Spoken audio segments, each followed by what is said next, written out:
My neighbor was suddenly found dead at home, and the way he was killed looked exactly like my protege Zach's work. When I examined the body, I noticed blood under the victim's fingernails. I carefully collected a sample and took it back to the lab, and sure enough, the DNA matched Zach. But instead of telling the department, I decided to protect him. I dug into his credit card records and tracked down his current location. When I got there, I found what was clearly a kill room set up by him. When Zach returned, I confronted him, furious, demanding to know why he'd murdered my neighbor. But he looked genuinely confused and insisted he hadn't killed anyone. Then he showed me a series of photos he'd taken while tailing another killer. That's when it hit me he'd been framed. Still, I couldn't understand how his blood ended up under the victim's fingernails until he mentioned that he'd cut his hand on his car door handle recently. It started to make sense. Zach had been set up, but neither of us knew who was behind it. When I returned home later that night, I found Zach's body in my living room. His skull had been opened. Then Evelyn, my mentor, called.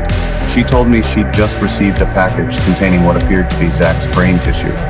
That's when we both realized the cranial killer we thought was dead was still out there. Evelyn and I went to Zach's workshop to investigate.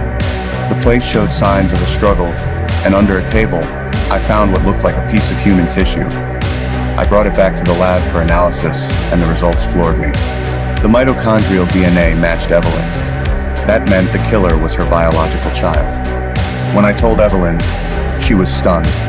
She said both her sons had died years ago, but admitted her eldest was a highly intelligent psychopath. That's when I realized her son might have faked his death. To confirm my suspicion, I used facial reconstruction software to age a photo of Evelyn's eldest son. The generated image looked eerily familiar. It resembled my neighbor's boyfriend. Although he claimed he wasn't at the scene, I ran a facial similarity test between the two photos. The match came back, 97.63%. He was Evelyn's son. When Evelyn learned the truth, she wanted to save him, her deranged, murderous son, but I refused. The fact that he managed to frame Zach meant he had access to her computer. So we set a trap. Evelyn wrote a fake diary entry on her computer, saying she'd be at a cafe the next morning.